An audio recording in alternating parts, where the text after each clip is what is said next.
मित्रों, मैं महाराज कुमार गुप्ता आज के इस म्यूजिक क्लास में मित्रों आपको स्वागत करते हैं।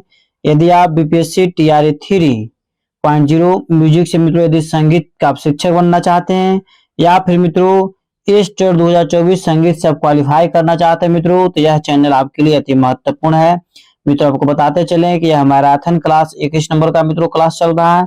यदि आपको मित्रों पीडीएफ चाहिए या ई बुक चाहिए या नोट कॉपी चाहिए मित्रों, तो आप मित्रों हमसे अंतिम में हम आपको मोबाइल नंबर प्रोवाइड करवा देंगे। क्लास के अंतिम में आप हमसे कांटेक्ट करके मित्रों तत्काल आप ई बुक या पीडीएफ प्रोवाइड हमसे पा सकते हैं।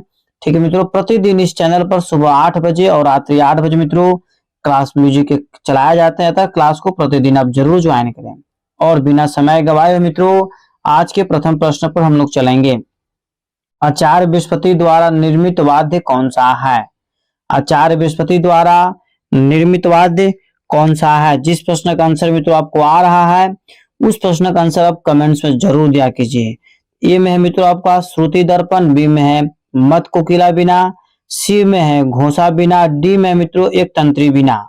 तो बताइए बच्चों इसका सही आंसर क्या होगा? जिस प्रश्न का आंसर आपको आ रहा है उस प्रश्न का आंसर आप कमेंट्स में तुरंत डाल दिया कीजिए ताकि आपको 100% याद हो जाए।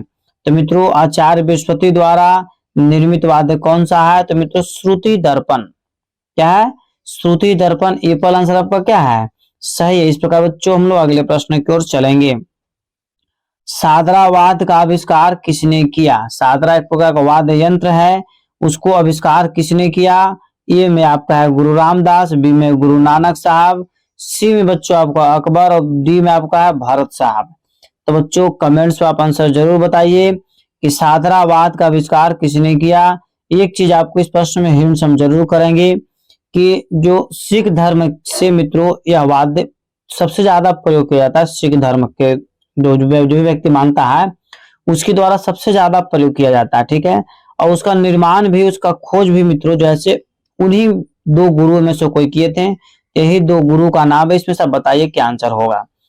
दिमाग थोड़ा थोड़ा लगाया कीजिए ताकि थोड़ा थोड़ा दिमाग लगाते लगाते आपको पूर्ण रूप से म्यूजिक का क्वेश्चन पकड़ाना शुरू हो जाएगा।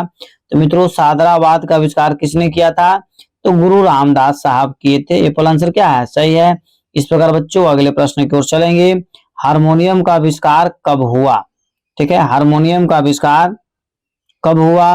ए में 1830, बी में 1750, सी में बच्चों 1840 और सी में है 1780। बताइए बच्चों क्या आंसर होगा कि हारमोनियम का आविष्कार कब हुआ? तो मित्रों आपको बताते चलें कि हारमोनियम का आविष्कार जो हुआ है 1840 ईस्वी में हुआ है। ठीक है, मतलब ऑप्शन नंबर सी आपका क्या है? सही है बच्चों। इस प्रकार अगले प्रश्न की ओर ध्यान दीजिए। ऐसे दो वाद्यों का नाम बताइए जिनका फिल्म संगीत में अधिक प्रयोग हुआ है। मतलब कौन से ऐसे ऑप्शन के अनुसार दो ऐसे वाद्य हैं जिनका पिक्चर में फिल्म में सबसे अधिक प्रयोग हुआ है। तो मित्रों ए में आपका है तबला और ढोलक, बी में बच्चों आपका बांसुरी और क्लारनेट, सी में मंजीरा और खंजरी, डी में मित्रों मृदंग और सितार। तो बताइए क्या आंसर होगा कि ऐसे दो वाद्य का नाम बताइए जिनका फिल्म संगीत में अधिक प्रयोग होता है। तो मित्रों इस प्रश्न का आंसर हो जाएगा ये तबला और ढोलक का प्रयोग सबसे अधिक होता है।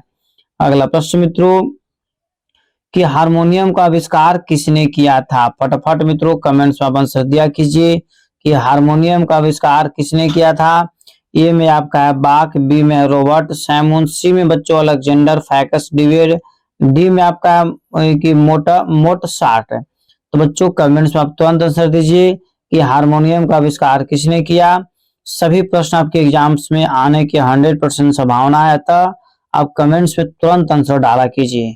तो मित्रों हारमोनियम का जो आविष्कार किए थे ऑप्शन नंबर सी आपका सही है, अलेक्जेंडर फैक्स डिवेड। ठीक है, इस प्रकार बच्चों हम लोग अगले प्रश्न की ओर बारीकी से केयर करेंगे। अगला प्रश्न बच्चों कि मोहन बीना किससे विकसित है? मोहन बीना का जो विकास हुआ है किससे हुआ है? ए में आपका मित्रों ऑप्शन है आपका गिटार, बी में सितार, सी में बच्चों जल तरंग, डी में वीणा। तो मित्रों बताइए कि मोहन बीना किससे विकसित हुआ है? तो मित्रों इस प्रश्न का आंसर आपका हो जाएगा एप्पल, गिटार से विकसित हुआ है। ठीक है, मोहन बीना किससे विकसित हुआ है? तो गिटार से मित्रों। इस प्रकार हम लोग अगले प्रश्न की ओर चलेंगे। मृदंग हाथ में लिया हुआ नर्तक किस शैली में है? मृदंग जो है हाथ में लिया हुआ नर्तक किस शैली में है? ए में आपका ओडिसी है, बी में कथकली है, सी में बच्चों आपको भारतनाट्यम और डी में आपका मणिपुरी। तो बताइए फट से कमेंट्स में आंसर तुरंत दीजिए कि मृदंग हाथ में लिया हुआ नर्तक किस शैली में है। तो बच्चों फटाफट आप कमेंट्स में इसी तरीका से आंसर देते रहिए ताकि कम समय में आपको अधिक से अधिक तैयारी हो जाए। तो बच्चों इसका आंसर आपको हो जाएगा एप्पल ओडिसी। मृदंग हाथ में लिया हुआ नर्तकी किस शैली में है? तो ओडिसी शैली में है। इस प्रकार मित्रों हम लोग अगले प्रश्न की ओर चलेंगे। अगला प्रश्न मित्रों कि संगीत परिजात ग्रंथ में पटह का क्या अर्थ है? अति महत्वपूर्ण प्रश्न आपके एग्जाम्स के लिए मित्रों कि संगीत परिजात ग्रंथ में पटह का क्या अर्थ है? तो मित्रों ए में आपका है मंजीरा, बी में ढोलक, सी में मृदंग, डी में बच्चों आपका बीना। तो बताइए क्या आंसर होगा कि संगीत परिजात ग्रंथ में पटह का अर्थ क्या है? तो बच्चों आपको बताते चलें कि पटह का अर्थ आपको होता है ढोलक। क्या होता है? ढोलक कहने का मतलब है कि संगीत परिजात ग्रंथ में पटह का अर्थ है ढोलक। इस प्रकार मित्रों हम लोग अगले प्रश्न की ओर चलेंगे। बो या गज का प्रयोग किस वाद्य में होता है? अति महत्वपूर्ण प्रश्न बच्चों कि बो या गज का प्रयोग किस वाद्य में होता है, मतलब बजाने के लिए होता है। ए में आपको वायलिन है, बी में गिटार है, सी में सितार है, डी में बच्चों आपका ढोलक है। तो बताइए मित्रों क्या आंसर होगा? फटाफट इसी तरीका से आप लोग कमेंट्स देते रहिए ताकि सभी बच्चे को आराम से रिजल्ट हो जाएगा। तो बच्चों बो या गज का प्रयोग जो है बहुत अच्छा आप लोग कमेंट्स में आंसर है वायलिन। ये पहला आंसर क्या है? सही है। देखिए एक चीज आपको जरूर बोलेंगे कि गलती होने से आप घबराइए नहीं, गलती हो गया तो हो गया, उसको सही याद हो जाएगा। जो गलती आपसे हो गया आज अगले क्लास में आपसे गलती नहीं होगा, क्योंकि आज आपको 100% हम याद आपको करवा देंगे। प्रश्न है कि साज चंद्र सारंग का आविष्कार करता कौन है? साज चंद्र सारंग का आविष्कार करता कौन है? ए में आपका मित्रों ऑप्शन है उस्ताद अल्लाह रखा खां, बी में उस्ताद अलाउद्दीन खां, सी में मित्रों उस्ताद बिस्मिल्लाह खां और डी में आपका ऑप्शन है अमजद अली खां। तो बताइए फट से कमेंट्स में आंसर साज चंद्र सारंग का आविष्कार करता कौन है? तो मित्रों इसका आंसर हो जाएगा उस्ताद अलाउद्दीन खां। ऑप्शन नंबर बी क्या है? सही है। इस प्रकार मित्रों हम लोग अगले प्रश्न की ओर चलेंगे कि सरोद सम्राट की उपाधि किसे प्राप्त है? अति महत्वपूर्ण प्रश्न बच्चों कि सरोद सम्राट की उपाधि किन्हें प्राप्त है? आपको बताना जरूर है। इनमें से कौन से ऐसे व्यक्ति हैं जिनका संबंध सरोद से है, उनको सरोदों की सम्राट की उपाधि दिया गया है। ए में आपका मित्रों है उस्ताद अमजद अली खां, बी में मित्रों उस्ताद अमीर खां, सी में आपका है पंडित रविशंकर और डी में उस्ताद विलायत खां। तो बताइए बच्चों क्या आंसर होगा कि सरोद सम्राट की उपाधि किसे प्राप्त है? तो आपको बताते चलें कि सरोद सम्राट की उपाधि जो प्राप्त है उस्ताद अमजद अली खां। मतलब ए पहला आंसर आपका क्या है? सही है। ठीक बच्चों इस प्रकार हम लोग अगले प्रश्न की ओर चलेंगे। वायलिन सम्राट की उपाधि किसे प्राप्त है? बताइए। यहाँ पर देखिए क्वेश्चन क्या था, सरोद सम्राट आपको अमजद अली खां हो गया, परंतु तो यहाँ पर प्रश्न बच्चों की वायलिन सम्राट की उपाधि किसे प्राप्त है, मतलब वायलिन बजाने में राजा या सम्राट किनको बोला गया? तो ए में आपका मित्रों ऑप्शन है पंडित पलुस्कर साहब, बी में है जाकिर हुसैन, सी में बीजी जो और डी में बच्चों पंडित रविशंकर। तो बताइए वायलिन सम्राट की उपाधि किसे प्राप्त है? तो मित्रों आपको ऑप्शन में आंसर छुपा हुआ है। वायलिन सम्राट की उपाधि जो मित्रों प्राप्त है बीजी जोग साहब का नाम है। आगे बच्चों बारीकी से केयर करिएगा। अगला क्वेश्चन है कि तबला पखावज की पूरी किस पशु के चमड़े से बनती है? बताइए कितना महत्वपूर्ण प्रश्न है कि तबला या पखावज की पूरी किस पशु के चमड़े से बनती है? ए में आपका है मित्रों भेड़, बी में ऊंट, सी में गाय, डी में बकरे। तो बताइए बच्चों क्या आंसर होगा? फर्स्ट आप कमेंट्स में आंसर दिया कीजिए कि तबला या पखावज की पूरी किस पशु के चमड़े से बनती है? तो मित्रों आपको बताते चले कि इस प्रश्न का आंसर आपको हो जाएगा ऊंट है। ऑप्शन बी क्या है? सही है। अगला प्रश्न दोस्तों जो बारीकी से केयर कीजिएगा, पटाक्षर शब्द किस वाद्य से संबंधित है? पटाक्षर शब्द किस वाद्य से संबंधित है? ए में आपका मित्रों तबला, बी में पखावज, सी में सितार, डी में सरोद है। फर्स्ट सब कमेंट्स में आंसर दीजिए कि पटाक्षर शब्द किस वाद्य से संबंधित है। तो मित्रों आपको बताते चलें कि पटाक्षर शब्द जो संबंधित है पखावज से है। अब आपको याद करने में हो सकता है कि दिक्कत हो, याद रखना आपको कि प से पटाक्षर और प से, बोलिए, प से पटाक्षर और प से क्या हो जाएगा पखावज। बोल आपका आंसर मित्रों क्या है, सही है। इस प्रकार हम लोग अगले प्रश्न की ओर चलेंगे। अगला प्रश्न मित्रों कि उपंग नामक वाद्य किस श्रेणी में आता है। अति महत्वपूर्ण प्रश्न आपके एग्जाम्स के लिए। बहुत सारे बच्चे इसका गलत आंसर दे देते हैं कि उपंग नामक वाद्य किस श्रेणी में आता है। बच्चों कुछ समय आपको हम दे देते हैं, उसी समय आपको आंसर दे देना है कि उपंग नामक वाद्य किस श्रेणी में आता है। तो मित्रों आपको बताते चले कि अवनद में आता है। किसमें आता है, अवनद में। ये पहला आंसर क्या है, सही है। मित्रों कुछ समय हम ऑलरेडी दे देते हैं, उतना समय में आपको कमेंट्स में आंसर दे देना है। क्वेश्चन देखिए, आंसर देना तुरंत शुरू कर दीजिए, गलती से आपको घबराने की जरूरत नहीं है। सम्राट अकबर किस वाद्य को बजाने में निपुण थे। सम्राट अकबर किस वाद्य को बजाने में निपुण थे। ए में आपका है मित्रों सितार, बी में बीना, सी में आपका है नकारा और डी में है बीना। ठीक बच्चों, तो इस प्रकार बताइए क्या आंसर होगा कि सम्राट अकबर किस वाद्य को बजाने में निपुण थे। तो बच्चों आपको बताते चले कि सम्राट अकबर जो है नकारा बजाने में क्या थे, निपुण थे। ऑप्शन नंबर सी आपका क्या है, सही है। इस प्रकार हम लोग अगले प्रश्न की ओर चलेंगे। अगला प्रश्न बच्चों कि पंडित पन्नालाल घोष किस विद्या के लिए प्रसिद्ध रहे हैं। अब बताइए इस प्रश्न का आंसर आपको देना आवश्यक है कि नहीं है कि पंडित पन्नालाल घोष किस वाद्य के लिए प्रसिद्ध है। तो ए में आपका बांसुरी है, बी में जल तरंग, सी में रावण हत्था, डी में मित्रों बीना। तो फर्स्ट आप कमेंट्स में आंसर दीजिए कि पंडित पन्नालाल घोष किस वाद्य के लिए प्रसिद्ध है। तो मित्रों आपको बताते चले कि पंडित पन्नालाल घोष जैसे बांसुरी वादक है। क्या है, बांसुरी वादक, मतलब एप्पल आंसर आपका क्या है, सही है। इस प्रकार हम लोग अगले प्रश्न की ओर चलेंगे कि परन का स्रोत कौन सा ताल वाद्य है। परन का स्रोत कौन सा ताल वाद्य है। ए में आपका पखावज, बी में हारमोनियम, सी से तबला और डी में बच्चों गिटार। बताइए क्या आंसर होगा कि परन का स्रोत कौन सा ताल वाद्य है। तो मित्रों इसका भी वही आंसर है कि प से परन और प से पखावज, मतलब ये पर आंसर आपका क्या हो जाएगा, सही हो जाएगा। अब अगले प्रश्न की ओर हम लोग ध्यान देंगे।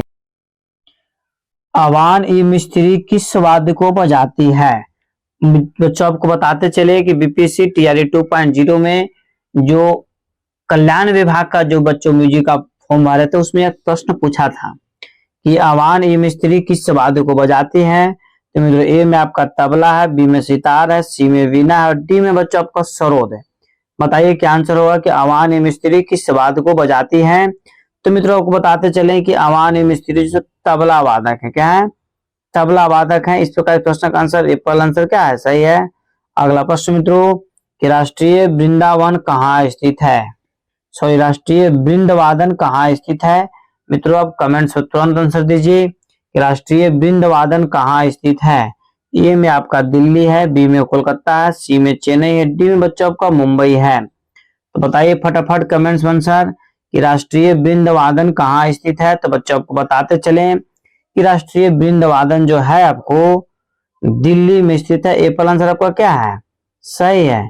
इस प्रकार बच्चों हम लोग अगले प्रश्न की ओर चलेंगे। अगला प्रश्न अति महत्वपूर्ण है कि वृंद के कितने गुण होते हैं। वृंद के कितने गुण होते हैं। ए में आपका 5 है, बी में 6 है, सी में 7 है, डी में 8 है।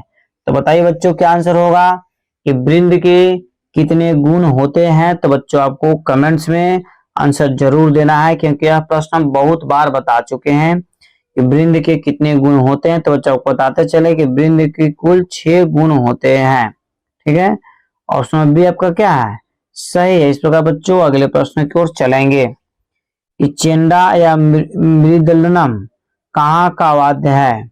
चेंडा या मृदलनम कहाँ का वाद्य है। ए में मित्रों आपको दक्षिण भारत का, बी में केरल का, सी में गुजरात का, डी में मध्य प्रदेश का। तो बताइए बच्चों क्या आंसर होगा कि चेंडा या मृदलनम कहाँ का वाद्य है। तो बच्चों इस प्रश्न का आंसर आपको हो जाएगा दक्षिण भारत का। एप्पल आंसर आपका क्या है, सही है। अगला प्रश्न मित्रों कि गॉन्ग ड्रम का प्रयोग कहाँ हुआ? गॉन्ग ड्रम का प्रयोग कहाँ हुआ? ए में आपका जर्मनी है, बी में स्पेन है, सी में इंग्लैंड है, डी में बच्चों पेरिस। तो फर्स्ट आप कमेंट्स में आंसर दीजिए कि गॉन्ग ड्रम का प्रयोग कहाँ हुआ है। तो बच्चों इस प्रश्न का आंसर आपका हो जाएगा इंग्लैंड में। ऑप्शन नंबर सी आपका क्या है? सही है। इस प्रकार हम लोग अगले प्रश्न की ओर चलेंगे। अगला प्रश्न मित्रों कि बांस ड्रम का प्रयोग सर्वप्रथम कब हुआ? फट से कमेंट्स में आंसर दीजिए कि बांस ड्रम का प्रयोग सर्वप्रथम कब हुआ। तो बच्चों आपको बताते चलें कि ए में 1782 है, बी में 1750 है, सी में बच्चों 1820 है, डी में आपका 1901 है। तो बताइए क्या आंसर होगा कि बांस ड्रम का प्रयोग सर्वप्रथम कब हुआ था। तो बच्चों को बताते चले कि बांस ड्रम का प्रयोग सर्वप्रथम 1782 ईस्वी में हुआ था। ये आंसर आपका क्या है? सही है। प्रश्न मित्रों कि संगीत रत्नाकर ग्रंथ में अस्थाइयों की संख्या कितनी है? संगीत रत्नाकर ग्रंथ में अस्थाइयों की संख्या कितनी है? तो मित्रों ए में आपका 70 है, बी में 82 है, सी में 96, डी में बच्चों आपका 92 है, 92 है। तो बताइए क्या आंसर होगा कि संगीत रत्नाकर ग्रंथ में अस्थाइयों की संख्या कितनी है। तो बच्चों आपको बताते चले कि संगीत रत्नाकर ग्रंथ में अस्थाइयों की जो संख्या है आपका 96 है, मतलब सी नंबर ऑप्शन आपका क्या है? सही है। इस प्रकार हम लोग अगले प्रश्न की ओर चलेंगे कि जाति की परिभाषा सर्वप्रथम किस ग्रंथकार के ग्रंथ में प्राप्त हुई है? बहुत बार मित्रों हम इस प्रश्न का आंसर आपको बता चुके हैं कि जाति की परिभाषा सर्वप्रथम किस ग्रंथकार के ग्रंथ में प्राप्त हुई। ए में आपका मतंग साहब, बी में भरत साहब, सी में नारद साहब, डी में बच्चों अहोबल साहब। तो बताइए क्या आंसर होगा? फटाफट मित्रों कमेंट्स में आंसर दिया कीजिए। तो इस प्रश्न का आंसर आपका हो जाएगा बच्चों ऑप्शन नंबर ए, मतंग साहब दिए थे। ठीक है। जाति की परिभाषा सर्वप्रथम किस ग्रंथकार के ग्रंथ में प्राप्त हुआ था? तो मतंग साहब के ग्रंथ में। तो मित्रों आपको बताते चलें कि बृहदेशी के लेखक कौन है? तो मतंग साहब। अगला प्रश्न बच्चों नाट्यशास्त्र ग्रंथ में जाति के कितने लक्षण प्राप्त हैं? फर्स्ट आप इस प्रश्न का आंसर कमेंट्स में दीजिए कि नाट्यशास्त्र ग्रंथ में जाति के कितने लक्षण प्राप्त हैं। ए में आपका 10 है, बी में 12 है, सी में 14 है, डी में बच्चों 16। तो बताइए फर्स्ट से कमेंट्स में आंसर कि नाट्यशास्त्र में जाति के कितने लक्षण प्राप्त हैं। तो मित्रों आपको बताते चले कि नाट्यशास्त्र के लेखक कौन है। सबसे पहले आपको कमेंट्स में इसी का आंसर देना है। तब तक इस प्रश्न का आंसर आपको हम दे देते हैं कि नाट्यशास्त्र ग्रंथ में जाति के कितने लक्षण है? 16 लक्षण है। ए पर आंसर क्या है? सही है। इस प्रकार मित्रों अगले प्रश्न की ओर हम लोग चलेंगे कि रामायण कालीन संगीत में जाति की संख्या कितनी थी? रामायण कालीन संगीत में जाति की संख्या कितनी थी? ए में आपका 5 है, बी में 6 है, सी में 7 है, डी में मित्रों 8 है। तो फर्स्ट आप कमेंट्स में आंसर दीजिए कि रामायण कालीन संगीत में जाति की संख्या कितनी थी। तो मित्रों जाति की संख्या उस समय 7 थी। रामायण कालीन संगीत में जाति की संख्या कितनी थी? तो 7, मतलब ऑप्शन नंबर सी आपका क्या है? सही है। इस प्रकार मित्रों हम लोग आज के अगले प्रश्न मित्रों कि पाश्चात्य संगीत में विभो का अर्थ क्या है? फर्स्ट बच्चों कमेंट्स में आंसर दीजिए कि पाश्चात्य संगीत में विभो का अर्थ क्या है। ए में आपका ऑप्शन है साधारण लय, बी में द्रुत लय, सी में बच्चों विलंबित लय और डी में अति द्रुत लय। तो मित्रों बताइए फर्स्ट से कमेंट्स में कि पाश्चात्य संगीत में विभो का अर्थ क्या है। तो मित्रों पाश्चात्य संगीत में विभो का अर्थ आपका द्रुत लय, मतलब ऑप्शन नंबर बी आपका क्या है? सही, मतलब कम समय में अधिक से अधिक इसका प्रयोग किया जाता है या गाया जाता है इस लय को। ठीक है, इसलिए इसको क्या बोला जाता है? द्रुत लय बोला जाता है। अगला प्रश्न मित्रों कि कोमल धैवत की आंदोलन संख्या कितनी है? कोमल धैवत की आंदोलन संख्या कितनी है? ए में आपका मित्रों ऑप्शन है, देखिए मेन ऑप्शन आपका बच्चों यही है, ध्यान दीजिएगा। ठीक है, 3/17, 4/45 और 16/18 या 17/20। तो बताइए बच्चों क्या आंसर होगा कि कोमल धैवत की आंदोलन संख्या कितनी है। तो मित्रों इस प्रश्न का आंसर आपका हो जाएगा एप्पल, मतलब 3/7। ठीक है। इस प्रकार बच्चों अगले प्रश्न की ओर हम लोग चलेंगे कि षडजग्राम में शुद्ध जातियों की संख्या कितनी है? षडजग्राम में शुद्ध जातियों की संख्या कितनी है? ए में आपका मित्रों ऑप्शन 4 है, सॉरी 6 है, बी में 5 है, सी में 4 है, डी में 7 है। तो बताइए मित्रों क्या आंसर होगा कि सड़ज ग्राम में शुद्ध जातियों की संख्या कितनी है। तो बच्चों आपको बताते चले कि सड़ज ग्राम में शुद्ध जातियों की संख्या जो बताई गई है 4 बताई गई। ऑप्शन नंबर सी आपका क्या है, सही है। इस प्रकार बच्चों अगले प्रश्न की हम लोग चलेंगे कि 10 विधि लक्षणों का उल्लेख किसने किया। 10 विधि लक्षणों का उल्लेख किसने किया।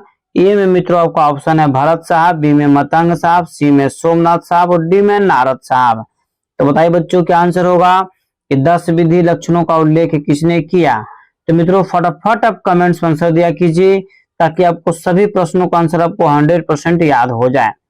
तो 10 विधि लक्षणों का उल्लेख किसने किया।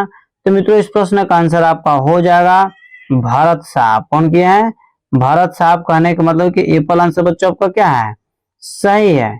इस प्रकार हम लोग अगले प्रश्न की ओर चलेंगे। अगला प्रश्न मित्रों कि यास्टिक ने गीतियों की संख्या कितनी बताई है। यास्टिक साहब ने गीतियों की संख्या कितनी बताई है। ए में 3 है, बी में 4 है, सी में 5 है, डी में 6 है। तो बताइए बच्चों क्या आंसर होगा कि यास्टिक ने गीतियों की संख्या कितनी बताई है। तो मित्रों इस प्रश्न का आंसर आपका हो जाएगा कि यास्टिक साहब ने गीतियों की संख्या 3 बताई है। आपको बच्चों कमेंट्स में आंसर देना है कि कौन कौन से 3 गीतियां हैं। अगला प्रश्न बच्चों कि ध्रुवा गीत का उल्लेख सर्वप्रथम किस ग्रंथ में प्राप्त हुआ है। ठीक है, इतना आपको बताएंगे मित्रों कि इस प्रश्न का आंसर हम बहुत बार बता चुके हैं कि ध्रुवा गीत का उल्लेख सर्वप्रथम किस ग्रंथ में प्राप्त हुआ है। ए में आपका ऑप्शन है संगीत मरकंद, बी में संगीत परिजात, सी में बच्चों नाट्य शास्त्र, डी में रत्नाकर साहब। ठीक है, तो बताइए क्या आंसर होगा कि ध्रुवा गीत का उल्लेख सर्वप्रथम किस ग्रंथकार में प्राप्त हुआ है। तो मित्रों इस प्रश्न का आंसर आपका हो जाएगा ऑप्शन नंबर सी नाट्य शास्त्र। इस प्रकार बच्चों अगले प्रश्न की ओर हम लोग चलेंगे कि ध्रुवा गीत का प्रयोग किस विद्या में किया गया। ठीक है, ध्रुवा गीत का प्रयोग किस विद्या में किया गया। ए में आपका है नाट्य में, बी में है जाति गायन में, सी में ध्रुपद में और डी में बच्चों वृंद वादन में। तो फर्स्ट आप कमेंट्स में आंसर दीजिए कि ध्रुवा गीत का प्रयोग किस विद्या में किया गया है। तो मित्रों इस प्रश्न का आंसर आपको हो जाएगा कि ध्रुवा गीत का प्रयोग जैसे नाट्य में किया जाता है। एप्पल आंसर क्या है, सही है। इस प्रकार मित्रों हम लोग अगले प्रश्न की ओर चलेंगे। अगला प्रश्न अति महत्वपूर्ण होने वाला है बच्चों, बारीकी से क्लियर करिए कि रस परिवर्तन के लिए प्रयुक्त गान को क्या कहा गया है। ठीक है, रस परिवर्तन के लिए प्रयुक्त गान को क्या कहा गया। ए में अस्थाई, बी में आक्षेपिक, सी में बच्चों अभोग और डी में अंतरा। तो बताइए मित्रों क्या आंसर होगा कि रस परिवर्तन के लिए प्रयुक्त गान को क्या कहा गया है। तो बच्चों इस प्रश्न का आंसर आपको हो जाएगा अपेक्षिकी कहा गया। ऑप्शन नंबर बी आपका क्या है, सही है। इस प्रकार मित्रों हम लोग अगले प्रश्न की ओर चलेंगे कि विकृत स्वरों का प्रयोग सर्वप्रथम किसने किया। विकृत स्वरों का प्रयोग सर्वप्रथम किसने किया। ए में आपका ऑप्शन है नारद साहब, बी में भरत साहब, सी में मतंग साहब, डी में बच्चों सारंगदेव। तो विकृत स्वरों का प्रयोग सर्वप्रथम किसने किया। तो बच्चों इस प्रश्न का आंसर आपका हो जाएगा ऑप्शन नंबर डी सारंगदेव साहब। ठीक है, विकृत स्वरों का प्रयोग सर्वप्रथम किसने किया, तो सारंगदेव साहब किए हैं। इस प्रकार हम लोग अगले प्रश्न की ओर चलेंगे मित्रों कि प्रबंध के अंगों की संख्या कितनी है। प्रबंध के अंगों की संख्या कितनी है। ए में आपका 7 है, बी में 6 है, सी में 4 है, डी में 5 है। तो बताइए बच्चों क्या आंसर होगा कि प्रबंध के अंगों की संख्या कितनी है। तो मित्रों आपको बताते चले कि जिस प्रश्न का आंसर आपको आ रहा है उस प्रश्न का आंसर आप कमेंट्स में लगातार दिया कीजिए। तो प्रबंध के अंगों की संख्या जो माना गया है मित्रों, जो पास अभी है वर्तमान में, प्रबंध के अंगों की संख्या कुल 6 माना गया है। कितना है, 6। मतलब ऑप्शन बी आपका क्या है, सही है। इस प्रकार बच्चों हम लोग अगले प्रश्न की ओर चलेंगे। पाठ शब्द से क्या अभिप्राय है। पाठ शब्द से क्या अभिप्राय है। फट से मित्रों कमेंट्स में आप आंसर दीजिए कि पाठ शब्द से क्या अभिप्राय है। तो मित्रों इस प्रश्न का आंसर आपका हो जाएगा ए में आपका वाद्य के अक्षर समूह, बी में गायन के सरगम, सी में अलंकार और डी में तंतुवाद्य। तो मित्रों पाठ शब्द से क्या अभिप्राय है, तो वाद्य के अक्षर समूह। ये पहला आंसर आपका क्या है, सही है। इस प्रकार मित्रों हम लोग अगले प्रश्न की ओर चलेंगे। कि एला शब्द किस गायन विद्या से है। एला शब्द किस गायन विद्या से है। ए में ठुमरी है, बी में प्रबंध है, सी में टप्पा है, डी बच्चों ख्याल है। तो बताइए क्या आंसर होगा कि एला शब्द किस गायन विद्या से है। तो मित्रों आपको बताते चले कि एला शब्द जो है आपको प्रबंध से संबंधित है। किससे? प्रबंध गायन से संबंधित है। बी नंबर आंसर आपका क्या है? सही है। अगला प्रश्न मित्रों कि ख्याल के शब्द तराना, पखावज अथवा तबले के बोल तथा सरगम के मिले हुए रूप को क्या कहते हैं। ये में बच्चों आपका ऑप्शन है चतुरंग, बी में तराना, सी में ध्रुपद और डी में धमार। तो बताइए क्या आंसर होगा कि ख्याल शब्द के तराना, पखावज अथवा तबले के बोल तथा सरगम के मिले हुए रूप को क्या कहते हैं। ये आपका प्रश्न है। तो बच्चों जिस प्रश्न का आंसर आपको आ रहा है उस प्रश्न का आंसर आप कमेंट्स में तत्काल दीजिए। तो बच्चों इस प्रश्न का आंसर आपको हो जाएगा ए पर चतुरंग। ठीक है, इस प्रकार हम लोग अगले प्रश्न की ओर चलेंगे। प्रश्न है आपका कि राग की उत्पत्ति किससे मानी गई है। बताइए फट से कमेंट्स में आंसर कि राग की उत्पत्ति किससे मानी गई है।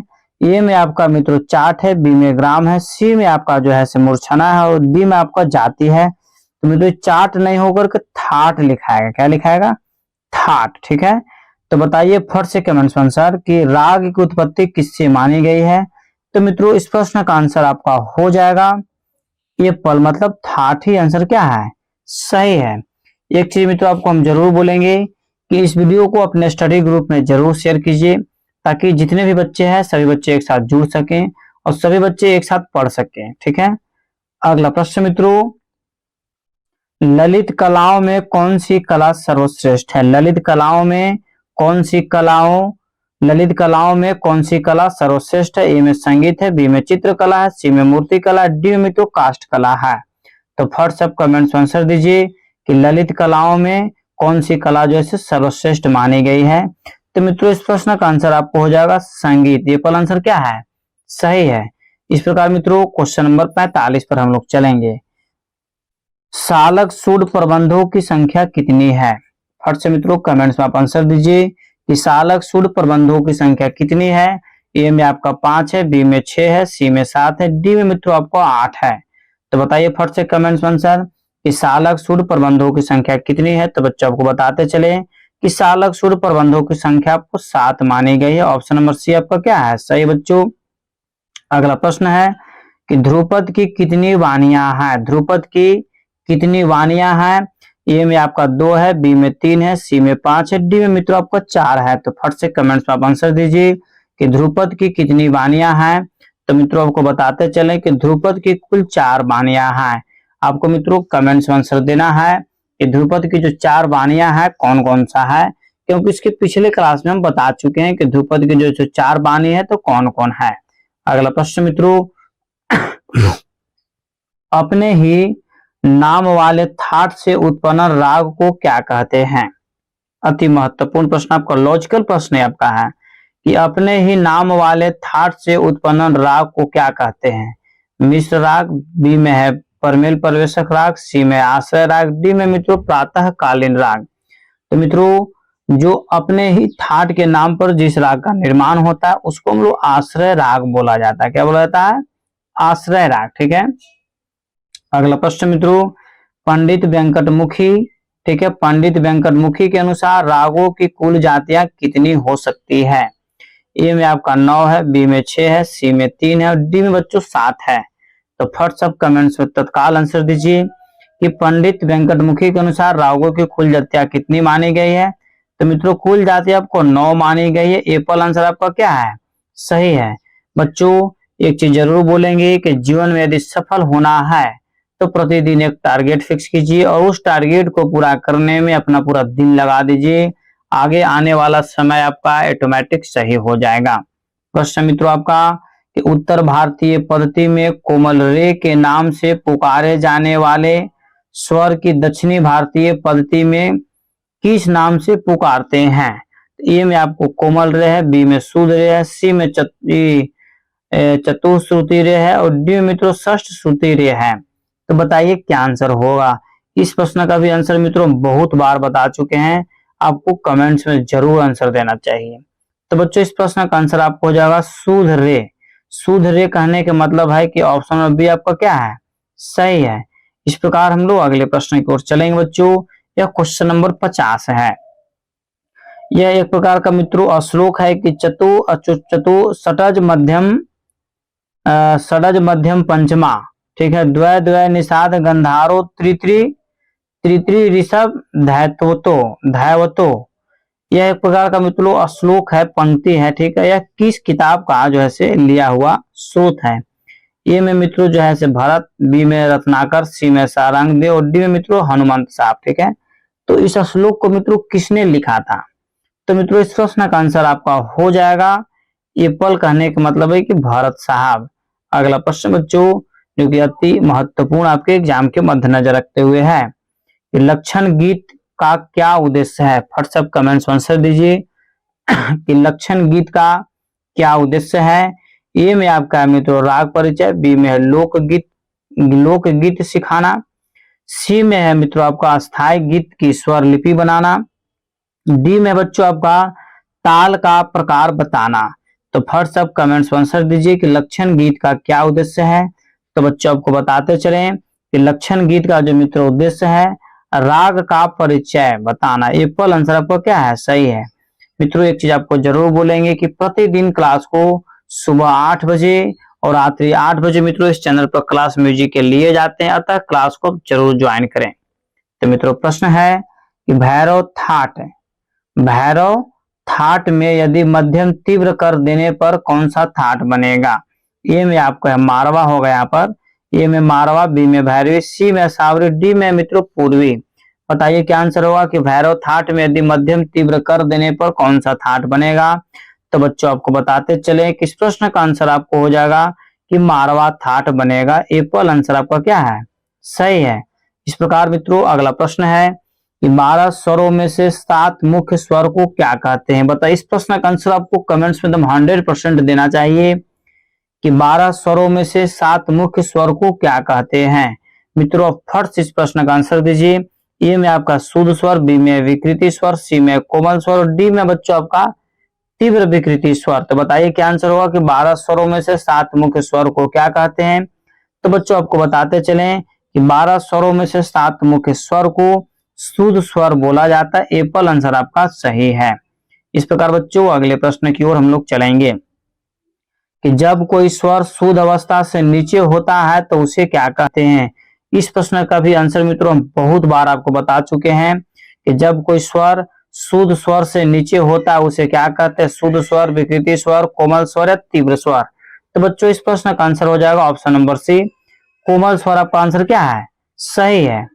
इस प्रकार बच्चों अगले प्रश्न की ओर हम लोग चलेंगे कि अचल स्वर किसे कहते हैं? मतलब अचल स्वर इसमें से कौन सा है जो अचल स्वर है, ठीक है। आप कमेंट्स में फर्स्ट आंसर दीजिए इसमें से अचल स्वर कौन सा है। ए में रे और प, बी में मित्रों सा और प, सी में नी और प और डी में मित्रों ध और प। तो बताइए बच्चों क्या आंसर होगा कि अचल स्वर किसे कहते हैं? तो मित्रों आपको बताते चले कि अचल स्वर जो है आपको बी नंबर है, सा और प को जो है बच्चों अचल स्वर की संज्ञा दी गई है, ठीक है। इस प्रकार बच्चों हम लोग अगले प्रश्न की ओर चलेंगे कि श्रुतियां कितनी है। मतलब इस प्रश्न का आंसर आपको कमेंट्स में 100% देना चाहिए कि श्रुतियां की संख्या कितनी है।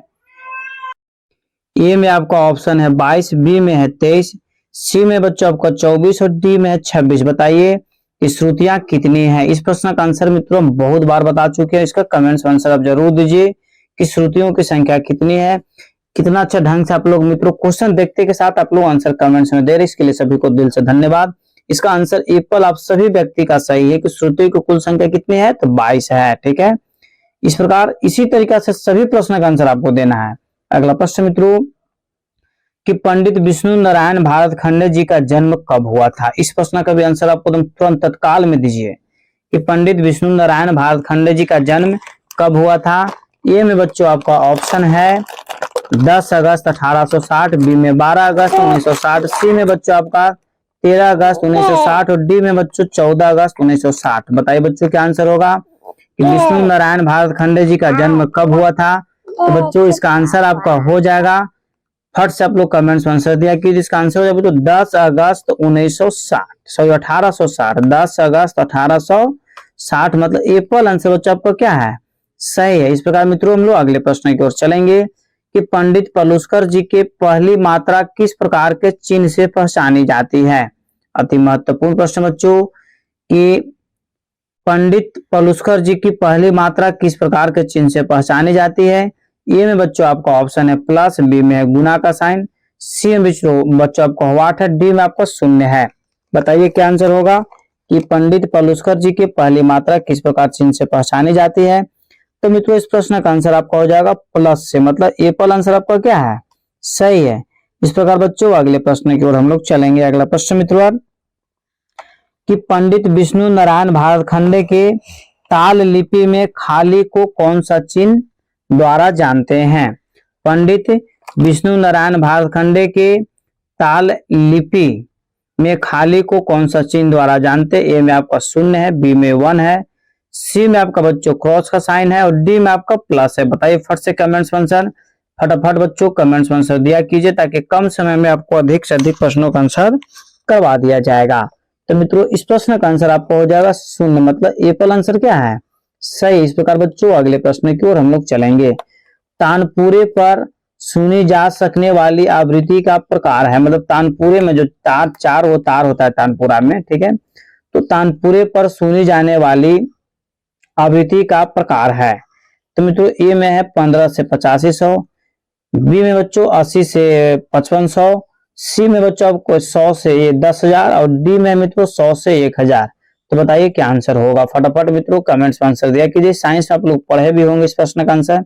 तो मित्रों इसका आंसर हो जाएगा 15 से 8500, एप्पल आंसर क्या है, सही है। इस प्रकार बच्चों अगले प्रश्न की ओर हम लोग चलेंगे कि नगमा किसे कहते हैं।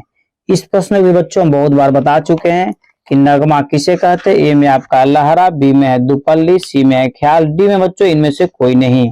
तो बताइए क्या आंसर होगा कि नगमा किसे कहते हैं। फट से बच्चों कमेंट्स में आंसर दिया कीजिए क्योंकि सभी प्रश्न आपके एग्जाम्स के लिए अति महत्वपूर्ण है। तो बच्चों इस प्रश्न का आंसर आपका हो जाएगा कि लहरा को बच्चों नगमा बोला जाता है। एप्पल आंसर आपका क्या है, सही है।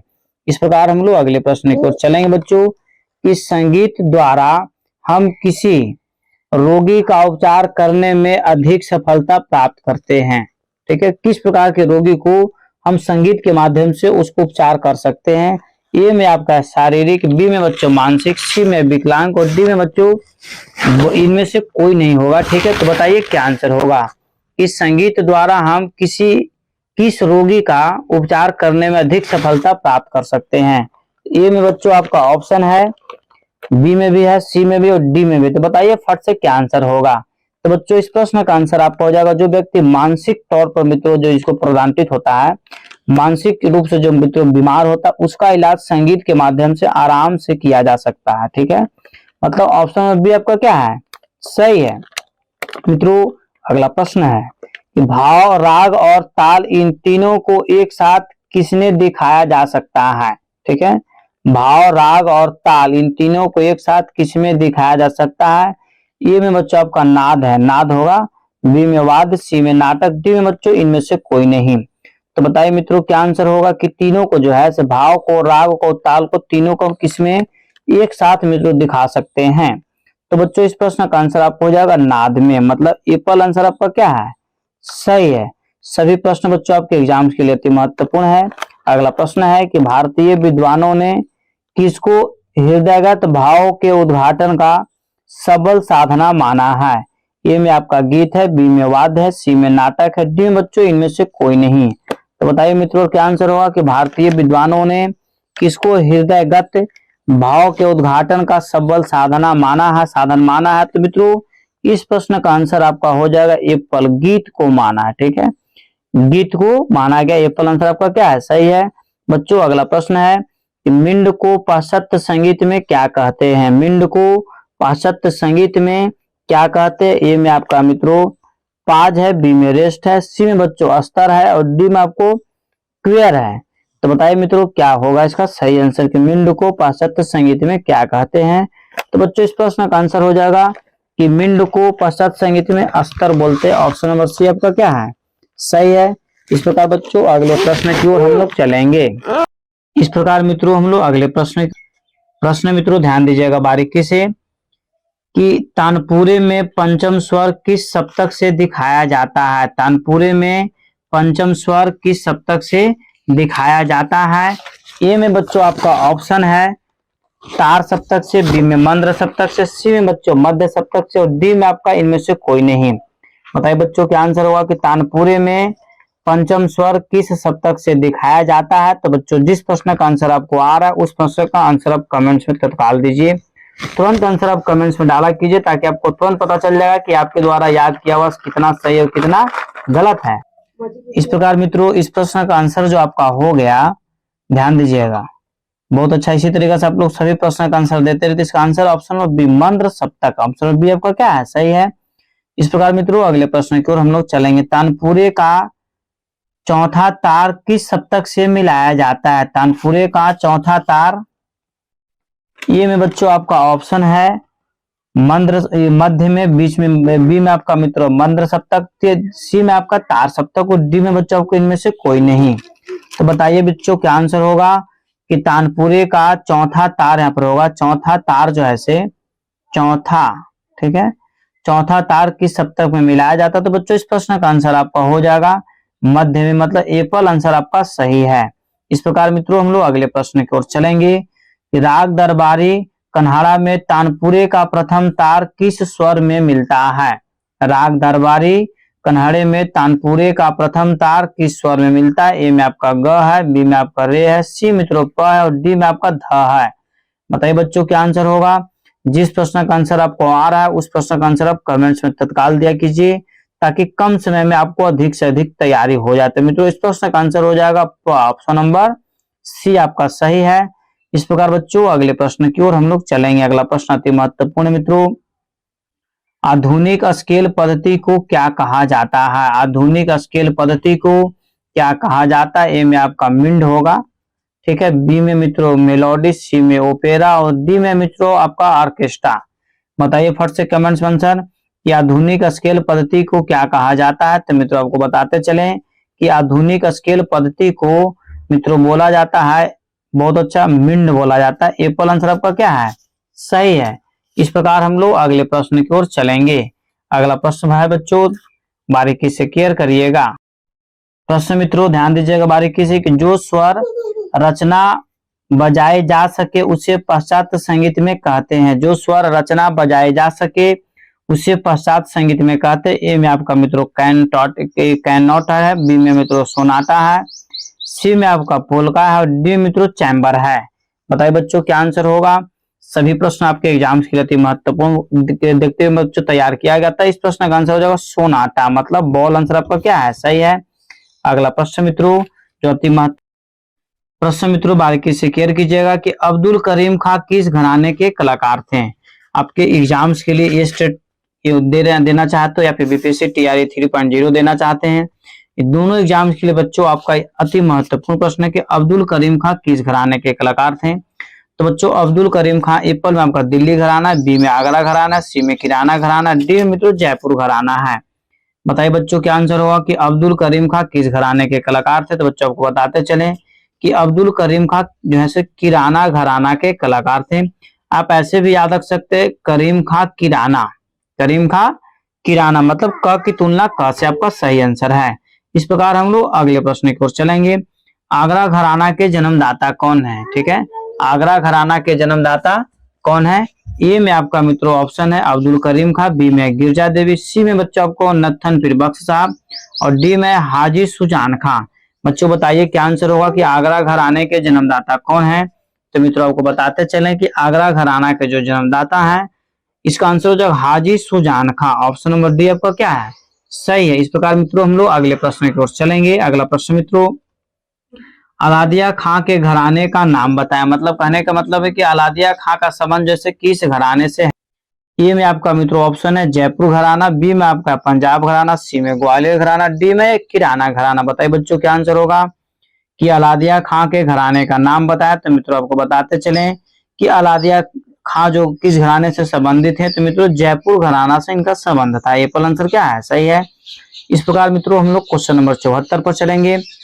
अली खां किस घराने के कलाकार हैं। अली खां किस घराने के कलाकार है? ए में आपका जयपुर घराना, बी में पटियाला घराना, सी में आगरा घराना और डी में बच्चों आपका अतरौली घराना है। बताइए क्या आंसर होगा कि अली खां किस घराने के कलाकार है? तो मित्रों आपको बताते चले कि अली खां का संबंध जो था मित्रों आपको पटियाला घराना से था। ऑप्शन नंबर बी आपका क्या है? सही है। इस प्रकार बच्चों अगले प्रश्न की ओर हम लोग चलेंगे। अगला प्रश्न बच्चों आपके एग्जाम्स के लिए अति महत्वपूर्ण है कि किराना घराने के काले खां कौन सा वाद्य बजाते थे? मतलब काले खां का संबंध जो है किस, जैसे कौन सा वाद्य बजाते थे, या फिर काले खां का संबंध किस वाद्य से है? ए में आपका मित्रों ऑप्शन है सारंगी, बी में है बीना, सी में मित्रों आपको तबला होगा और डी में है सितार। बताइए क्या आंसर होगा? किराना घराने के काले खां, मतलब काला खां का संबंध किस घराने से? तो क की तुलना क से, किराना घराना से। परंतु काले खां कौन से वाद्य बजाते, यही आपका प्रश्न है। तो बच्चों इस प्रश्न का आंसर होगा काले खां सारंगी बजाते हैं। ये पल आंसर बच्चों आपको क्या है? सही है। इस प्रकार हम लोग अगले प्रश्न की ओर चलेंगे। सिद्धेश्वरी देवी किस घराने की गायिका थी? सिद्धेश्वरी देवी किस घराने की गायिका थी? ए में आपका कोलकाता घराना, बी में लखनऊ घराना, सी में बनारस घराना, डी में मित्रों जयपुर घराना। बताइए क्या आंसर होगा कि सिद्धेश्वरी देवी किस घराने की गायिका थी? तो बच्चों आपको बताते चले कि सिद्धेश्वरी देवी का जो संबंध था उत्तर प्रदेश के लखनऊ घराने से था। ऑप्शन बी आपका क्या बच्चों? सही है। इस प्रकार हम लोग अगले प्रश्न की ओर चलेंगे। अगला प्रश्न बच्चों ध्यान दीजिएगा बारीकी से कि किशोरी आमोणकर किस घराने के गायक हैं? किशोरी आमोणकर किस घराने के गायक हैं? ए में आपका दिल्ली घराना, बी में आगरा घराना, सी में जयपुर घराना, डी में बच्चों बनारस घराना। बताइए बच्चों क्या आंसर होगा कि किशोरी आमोणकर किस घराने के गायक हैं? तो बच्चों आपको बताते चले कि किशोरी आमोणकर का संबंध जैसे जयपुर घराना से। ऑप्शन नंबर सी आपका क्या है? सही है। इस प्रकार बच्चों आज का 78 नंबर प्रश्न आपके पास है। गंगूबाई हंगल किस घराने की हैं? गंगूबाई हलंग किस घराने की हैं? ए में आपका मित्रों ऑप्शन है लखनऊ घराना, बी में दिल्ली घराना, सी में बच्चों अतरौली घराना और डी में आपका किराना घराना। बताइए बच्चों क्या आंसर होगा कि गंगूबाई हंगल का संबंध किस घराने से है? तो बच्चों आपको बताते चले कि गंगूबाई हंगल का जो संबंध है बच्चों बहुत अच्छा। इसी तरीके से आप लोग सभी प्रश्न का आंसर कमेंट्स में दिया कीजिए। तो बच्चों इस प्रश्न का आंसर आपका डी नंबर किराना घराना आंसर क्या है? सही है। मित्रों अगला प्रश्न है कि गुलाम रसूल किस घराने से संबंधित हैं? गुलाम रसूल साहब किस घराने से संबंधित हैं? ए में आपका आगरा घराना, बी में ग्वालियर घराना, सी में बच्चों जयपुर घराना, डी में आपका लखनऊ घराना। बताइए मित्रों क्या आंसर होगा कि गुलाम रसूल किस घराने से संबंधित है? तो मित्रों आपको बताते चले कि गुलाम रसूल साहब का जो संबंध है लखनऊ घराने से। ऑप्शन नंबर डी आंसर मित्रों क्या है? सही है। मित्रों आज का अंतिम प्रश्न है कि प्रारंभ में नोम तोम के आलाप की विशेषता किस घराने में मिलती है? ए में मित्रों आपका ऑप्शन है आगरा घराना, बी में किराना घराना, सी में लखनऊ घराना और डी में आपका मैहर घराना। बताइए बच्चों क्या आंसर होगा? फटाफट मित्रों आप लोग कमेंट्स में आंसर दिया कीजिए और इस चैनल को मित्रों अपने स्टडी ग्रुप में अपने दोस्तों को पास जरूर शेयर कर दिया कीजिए। जो भी आपके सगे संबंधित स्टेट और बीपीएससी की तैयारी कर रहे हैं उनके लिए यह क्लास अति महत्वपूर्ण है। तो बच्चों इस प्रश्न का आंसर आपको हो जाएगा आगरा घराना। ठीक है, किस घराना? आगरा घराने पर फिर से बारीकी से ध्यान दीजिएगा। प्रारंभ में नोम तोम के आलाप की विशेषता किस घराने में मिलती है? तो आगरा घराना मिलती है। बच्चों आज का क्लास बच्चों यहीं पर समाप्त किया गया। यदि आप इस चैनल पर पहली बार विजिट कर रहे बच्चों तो चैनल को आप जरूर सब्सक्राइब कर लीजिए बच्चों और लाइक भी कंपलसरी किया कीजिए। बच्चों एक चीज आपको बताते चलें कि इस क्लास को अपने स्टडी ग्रुप में भी तुरंत शेयर कर दिया कीजिए यदि सफलता पाना चाहते हैं तब। इतने सारे बच्चे एक साथ मिलकर आप लोग कमेंट्स में आंसर दिए, इसके लिए सभी को दिल से धन्यवाद। बच्चों यहाँ पर एक हम नंबर दिए हुए, इससे आप ई बुक और पीडीएफ मित्रों आप इस चैनल के माध्यम से खरीद सकते हैं। तब तक के लिए आप स्वस्थ रहिए, मस्त रहिए। एक बार प्रेम से बोलिए भारत माता की जय।